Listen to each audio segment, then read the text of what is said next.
Cool. Yeah, you guys come up here.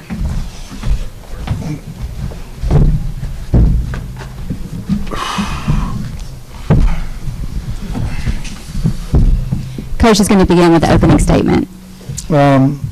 Hey, it's great to win. It's great to win, and I'm really proud of this team.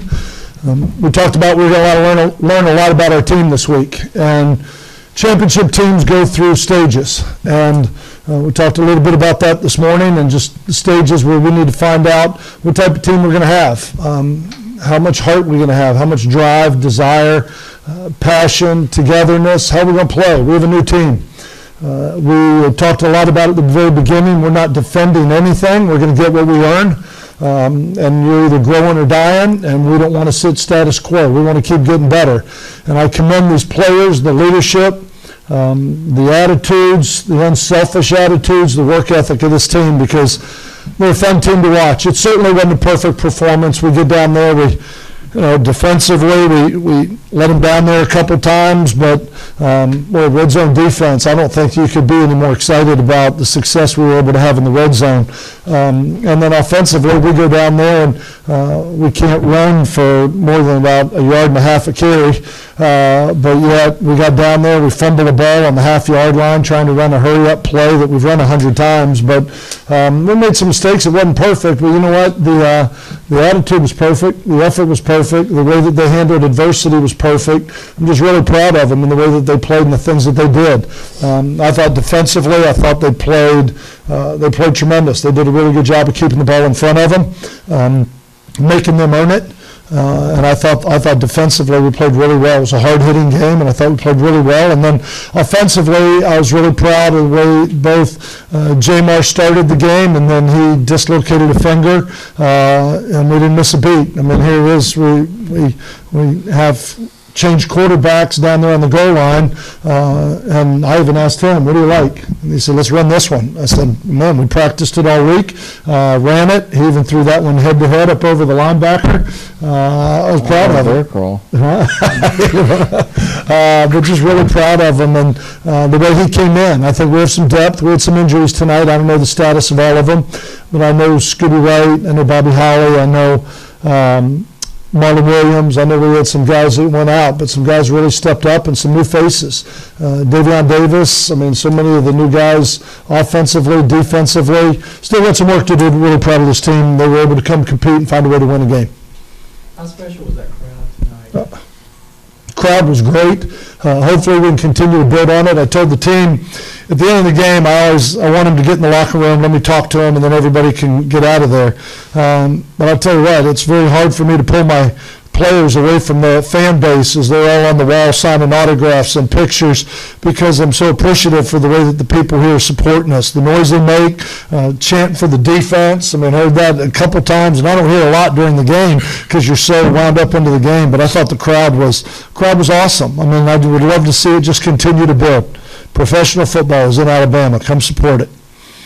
Coach, though you say you're not defending anything, your crowd feels they're defending the championship, and they want to come here and be a part of that. How does that make you guys feel, all the players as well? Well, that banner that they put up there tonight, I mean, they're part of that. They were a big reason that we were able to do that last year. And we want to build on what we did last year. But this is a new team. You know what I mean? We can't. A lot of guys are gone. We've got a lot of new faces. How are they going to gel? Where's the leadership going to come from? How are we going to handle adversity? What's the culture going to be like? Are the upperclassmen? I've been in college too long. Are the vets going to take care of the rookies, so to speak, the new guys into the league? And I'm just really proud of what they've done. We had to go out and we had to earn it, but this fan base has been great for us. It's always good to play at home. I enjoy playing at home with these people here, and can't thank them for their support enough. But this is only one game. We got 5 more home games. Coach, I was talking to some people on the sidelines before the game, and you said one of the big execs for Fox was saying it seems different year 2. Does it seem different to you, the crowd? Obviously, we talked about the crowd, but just a lot of things. You've got guys that have played in this league before. Does it feel like it's a little different going into year, build a momentum? Well, both these guys were here last year, so they can probably both comment on that as well. Yeah, it feels a little bit different. The same but different. it's just a lot of new guys, like he said. So we're kind of just trying to find our way coming together. But as far as the league, it's a lot more organized than it was last year, and we kind of know what to expect. So it's been pretty good so far. Yeah, I would say it feels almost like a normal camp. Like I felt like I was in the league. Like I felt like it was orchestrated right, it was done right, and it led us to this first game. There's a lot more familiarity from my standpoint, which makes you a lot more comfortable. And then they both said it, you know what to expect.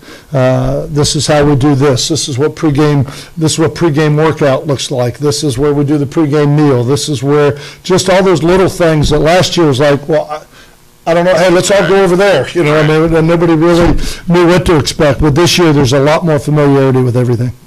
Coach, outside of winning the championship last season, why do you think the city has gravitated to you guys so well or so much?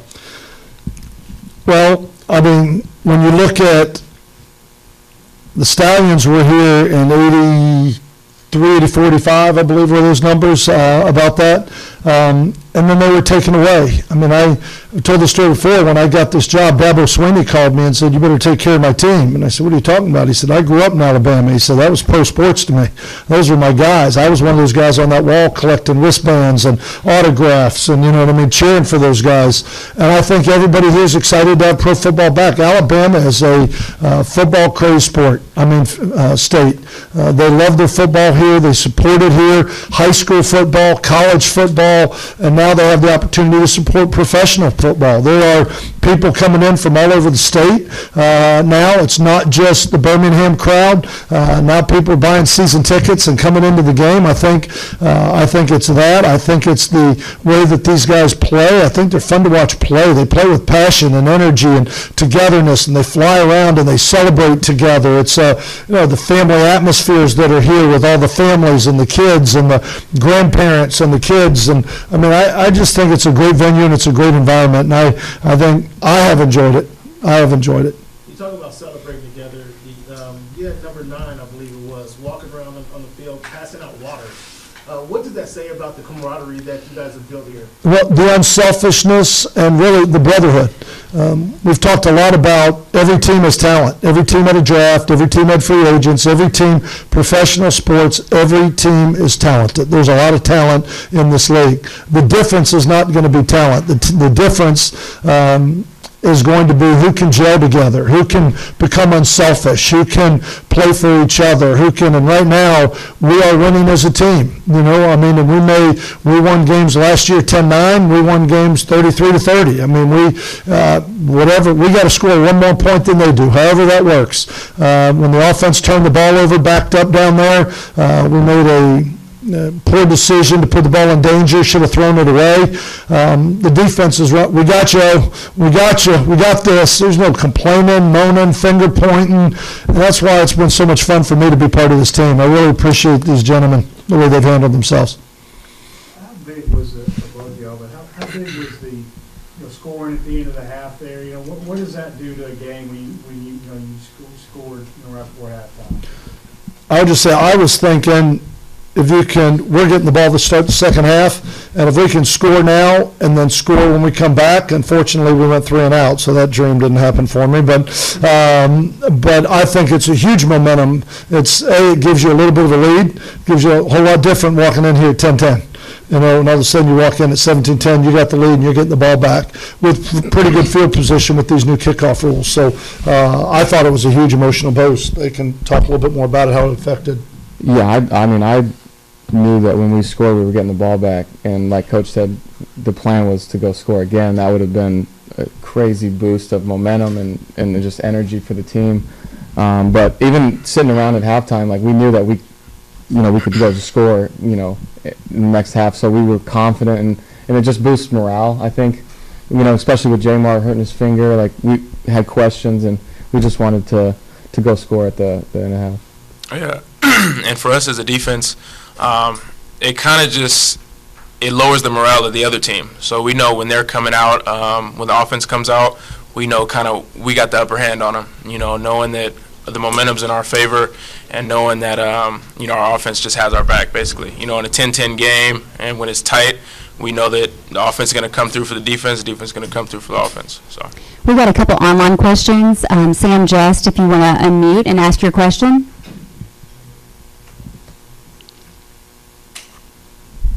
Maybe. We'll come back to him. If anybody else has one, we can have him type it in for us. Coach, depth in this league has always been an issue because your roster is so limited. And after seeing the injuries you had today, how do you feel about the depth of your team and its ability to show up? I think the difference between this year's team and last year's team, we were able to bring 58 to camp. It was hard to get to 50. I mean, it was hard to get to 50. It's even harder in trying to make 10 guys inactive because they're good enough to play. I mean, we have more depth on this football team, and I think that's the biggest difference between this year and last year. Last year, you had receivers that played 65 plays a game because the difference between 1 to 2 was huge.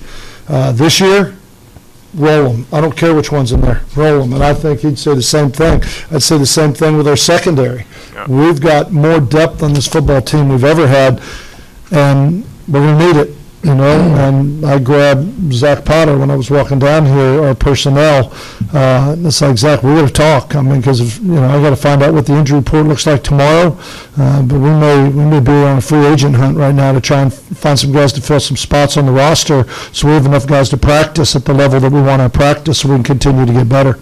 I'd be remiss if I did not raise the issue of Jay Starberger having a night tonight. Really showed up for you in a big way. It's a newcomer to this league, a former All-American. You get that kind of a player also on this team who can make plays for you. What does that say about the league in and of itself? Well, Jace is a very talented player, and I think it really here in about the last week, the light bulbs, the aha moments. I mean, it's like, that's why you keep telling me to go outside. I mean, it's coming together. I think Jace owes everything to his roommate during camp, who was Alex, who was meeting with him quite a bit. The biggest thing for Jace was trying to catch him up mentally, because we've got this offense and everybody else had it for a year. He's just now learning it. I mean, he's kind of got on the roller coaster halfway down the hill. And we made the comment during camp that if you're a new guy, you better get in the playbook, because we are teaching to the veterans, not to the rookies. Last year we started with 2 + 2 is 4. We started with division and multiplication this year. So it was like, y'all better get on board because you're behind. And it took a little bit of while. It took him a while to get it, but I'm excited to watch him continue to flourish and grow. I want to ask you about coming back this year. There was so much. It was JMRU, but it just seems like it's this. I talked to a coach before the week. He's like, they're both going to play. And I mean, today was an example of the last game you guys played. Just it doesn't matter who's in. You guys are right next to each other during warm-ups. And what does that mean, you two together? Yeah, we both know that if he's in there, he's going to do good. If I'm in there, I'm going to do good. There's no competition in the sense of, oh, well, why am I not playing? Like, there's love, there's respect, because we've seen it done on the field. And I think that Jamar unfortunately hurt his hand, and I was ready. Coach told me to be ready. You're going to go in at any point, and he asked me what play I wanted, and I told him my favorite play down there, and it worked out. Sam Just, it works because they're both unselfish. That's why it works. I'm sorry. No, it's okay. Sam Just is asking, with a couple injuries at wide receiver, will you look to address the depth at the position following Marlon's injury? Yes, most definitely, because I don't know if you noticed tonight, but it's going to be pretty hard to count on our running game with what I saw tonight. So, we got some work to do. We got to get back to the drawing board. A lot of that was due to New Jersey. They've got a great football team, a great football coach. I thought they had a really good scheme. We didn't know what to get, what we were going to get. They have a new defensive coordinator, so we had a lot of film to watch on offense. We were just shooting at a blank slate. We didn't know what we were going to get. They're very talented. They created some problems for us up front, but we're going to need. I think we have 2 quarterbacks that are both very capable of throwing the ball, and we're going to need to have receivers. I like the depth we have. I like the receivers we have. But if a couple of these guys won't be back for a couple of weeks, we got to look at where our depth is going to come from. And one more thing, so Oscar Clariga online says, could you say some words to all the Stallions fans at the side of the world that they are on, which is Mexico? Oscar has been following you guys for the whole year, and so he just wants you to say something to the fans that are in Mexico. You got to speak I don't know Spanish. You got to speak Spanish. Viva la Mexico. Well, Oscar, hey, thank you for your support down in Mexico. We appreciate it. At some point, you know what, we'd love to have you here in Birmingham to support a game. But thank you to everybody out there that has followed us and supported us and cheered us on. The text, the support has been absolutely incredible. We thank everybody because we couldn't do it without the people that are supporting us. Thank you. Thank you guys so much. Thank y'all. Everybody just broke out in Spanish. Just like, Oh, I knew you probably would, and even if you didn't know it, I knew you'd say something. Viva la Mexico. I should have said Mexico.